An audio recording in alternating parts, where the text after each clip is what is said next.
Hello ನಮಸ್ಕಾರ, welcome back to completing 10K followers in 100 days. Literally ಇವತ್ತು video ಮಾಡಕ್ ಇಷ್ಟ ಇರಲ್ಲ, ಆದ್ರೂ ಕೂಡ ಫೋನ್ ಹಿಡ್ಕೊಂಡು ಸುಮ್ಮನೆ ವಿಡಿಯೋ ಮಾಡಿದೆ.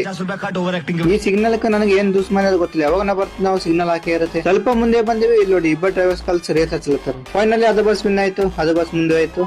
ಬಸ್ ಹಿಡಿದು ಕಾಲೇಜ್ ಕಡೆ ಹೋಗ್ತಿದ್ದೆ. ರೀಸೆಂಟ್ ಒಂದ್ ವಿಡಿಯೋ ಬಿಟ್ಟಿದೆ ಫ್ರೆಂಡ್ಸ್ ಬಗ್ಗೆ. ಫ್ರೆಂಡ್ಸ್ ಇದ್ರೆ ಈ ತರ ಇರ್ಬೇಕಂತ. ಇಲ್ಲಿ ಬಂದು ಎಲ್ಲರ ಜೊತೆ ಮಾತಾಡಿ ಸೀದಾ ಕೂಡ ಹೊಂಟೆ ಕಾಲೇಜ್ ಕಡೆ. ನನಗೆ ಮಾರ್ನಿಂಗ್ ಅವೆಲ್ಲ ಪೇಂಟಿಂಗ್ಸ್ ನೋಡಿದ್ರೆ ಫುಲ್ ಎನರ್ಜಿ ಫೀಲ್ ಆಗುತ್ತೆ. ಬಿಕಾಸ್ ಒಬ್ಬ ಆರ್ಟಿಸ್ಟ್ ಗೊತ್ತು ಒಂದು ಡ್ರಾಯಿಂಗ್ ವ್ಯಾಲ್ಯೂ ಏನಂತ. ನೀವು ಒಂದ್ ಕೆಲಸ ಮಾಡಿ ಒಂದ್ ಪೇಪರ್ ಡ್ರಾಯಿಂಗ್ ಇಳಿಸಿ 5 ಬಜ್ಜಿ ಮಾರೋ ಮುಂದ್ ಕೊಡ್ರಿ. ಅವ್ರೇನ್ ಮಾಡ್ತಾರೆ, ಅದೇ ಪೇಪರ್ ಮೇಲೆ 4 ಬಜ್ಜಿ ನೇಮ್ ಕೊಡ್ತಾರೆ. ಅದೇ ಪೇಪರ್ ಇದು ಒಬ್ಬ ಆರ್ಟಿಸ್ಟ್ ತೋರಿಸಿ ಅವಾಗ ಗೊತ್ತಾಗುತ್ತೆ ಡ್ರಾಯಿಂಗ್ ವ್ಯಾಲ್ಯೂ ಏನಂತ. ದಾರಿಯಲ್ಲಿ ಎಲ್ಲ ಪೇಂಟಿಂಗ್ ನೋಡ್ಕೊತಾ ಹೋಗ್ತಿದ್ದೆ. ನಮ್ಮ ಫ್ರೆಂಡ್ ಬಂದ, ಬನ್ನಿ ಬ್ರೋ ಹೋಗೋಣ ಅಂತ ಅಂದ. ಮತ್ತೆ ಅವ್ನಿಗೆ ಬೈಕ್ ಮಾಡ್ಕೊಂಡು ಸೀದಾ ನಾವು ಕಾಲೇಜ್ ಬಂದಿವಿ. ಕಾಲೇಜ್ ಬಂದು ನೋಡ್ತೀನಿ ನಮ್ಮ ಡಿಪಾರ್ಟ್ಮೆಂಟ್ ಇನ್ನೂ ಕ್ಲೋಸ್ ಇತ್ತು. ಅದಕ್ಕಾಗಿ ಎಲ್ಲರೂ ಬಂದು ಹೊರಗೆ ಕುಂತಿದ್ದಾರೆ. ಕ್ಲಾಸ್ ಅಂತ ಓಪನ್ ಆಯ್ತು, ಅದರ ನಮ್ಮ ಅಸೈನ್ಮೆಂಟ್ ಇನ್ನ ಮುಗಿಲಿಗೆ ಬರ್ದು 3 ಪೆನ್ ಮುಗಿಲಿಕ್ಕೆ ಬಂದವು ನಾವು. ಈಗ ಟೈಮ್ 1:30 ಆಗಿದೆ. ಈಗ ನನ್ನ ಫ್ರೆಂಡ್ಸ್ ಎಲ್ಲರಿಗೆ ಯೂಟ್ಯೂಬ್ ಚಾನಲ್ ತೋರಿಸಿದ್ದೀನಿ.